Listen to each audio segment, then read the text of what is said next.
Today I'm talking about Moby Dick.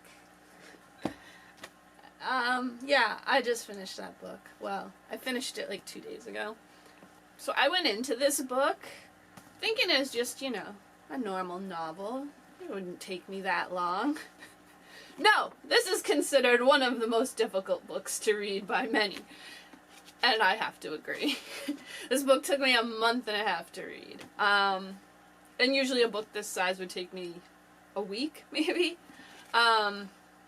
Yeah, I didn't have the best time with Moby Dick. But I have to say, I'm very glad I stuck with it, and I finished it because I've wanted to read this book since I was about 8 or 9 years old. And I tried in the past several times to read it, and I just set it down those times because I had other things that I wanted to read more, and then time just passed and it was too far to start again. But I don't think I had gotten very far in the past because I had no idea.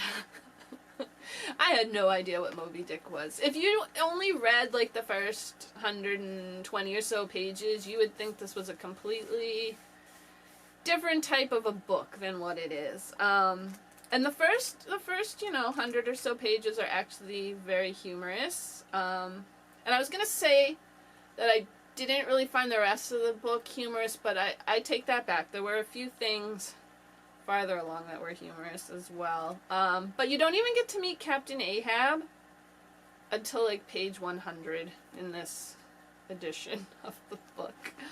And not to spoil it for you too much, but I'm going to. You don't get to meet Moby Dick until the last 20 pages of this thick book. That's when Moby Dick shows up. Sorry. But I'm just telling you that to save you some time, perhaps, because the last 20 pages of this book were like awesome, really, really good. And the first 100 pages were okay, and then there's a sentence in the middle which blows my mind. That's all you need from this whole book, and you'll be good. But no, if you're reading this book and you're struggling and you're looking for some motivation, I'm going to tell you, keep at it. Keep at it. Don't set it down for longer than a day or two, because you'll just leave it. You'll just leave it and you won't come back to it. No, you pick it up and just read a couple sentences if that's all you can do. Luckily, most of these chapters are extremely short, so I would even say just read a chapter. Don't push yourself, but don't set it down and leave it, or you won't get back to it. I mean, maybe you're a person though that's really loves Moby Dick and it works for you. Not me so much. Another thing I didn't really know about it was that it's not completely fiction. There's a lot of actually non-fiction in this book.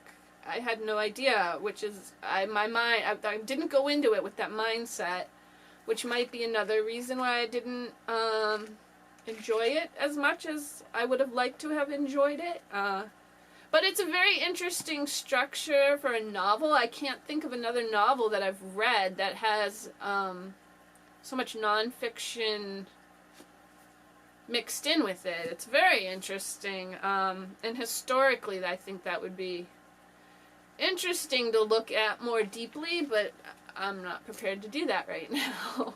I could see myself though going back, maybe in like 10 years from now and reading this again with like a study guide and like looking at the nonfiction aspects and really getting into it. I think that would be worthwhile. It's just I've had enough of Moby Dick for a while. But I will say there's this one line that I absolutely love in this book, and it blew my mind. And the Egyptians were a nation of masthead standers is an assertion based upon the general belief among archaeologists that the first pyramids were founded for astronomical purposes, a theory singularly supported by the peculiar stair-like formation on all four sides of those edifices, whereby, with prodigious long upliftings of their legs, those old astronomers were wont to mount to the apex and sing out for new stars, even as the lookouts of a modern ship sing out for a sail or a whale just bearing in sight. So I thought that was amazing. Like, the visuals I get from that are just, that's beautiful. Yeah, that's really beautiful. And here he's saying, he's comparing the pyramids to modern sailing ships. This is like 1850. And to me, here in 2019, the whole, like, the visuals of that with whales and pyramids and stars seems like very modern. It seems like some, like, artwork you would see on someone's sweatshirt or something. I mean, it's just, it's crazy. It's beautiful. And it actually inspired I never thought this was going to happen.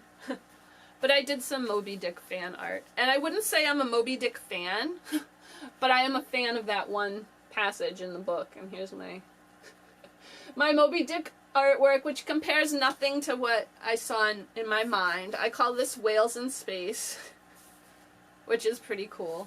It seems like that should have been a cartoon or something. Was there a cartoon about whales in space? Doesn't it seem like there should have been a cartoon about whales in space? I don't know. But there's that. So Moby Dick, actually, it was hard for me, but it's not the hardest book I have ever read. The hardest book I've ever read is this book. And it's a very thin book, surprisingly. It's called A Sentimental Journey. This book is just, like, thoughts and words and dialogue. There's, like, nothing visual to, like, hold on to, and I didn't like it. So I'm just saying that. This one was published in, like, 1763, I think. It was published a long time ago. Moby Dick is 1852. So there's a bit of a time difference, but it's interesting to think of the how the novel progressed between those time periods. And Moby Dick, actually, Herman Melville, I haven't read any of his other books, but he kind of reminds me of Nathaniel Hawthorne, which is another author I have a hard time with.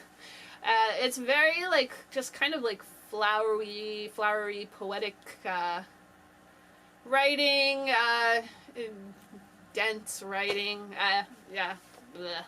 You know, I've read The House of Seven Gables. I've read Scarlet Letter. I want to like those books, but I didn't. Sorry. Okay, so that's all I have to say. So if you're struggling with Moby Dick, I feel your pain. Keep with it. You can do it. If you want to do it, you can do it. Just take it slow. Your mind starts to wander. Set it down. Walk away.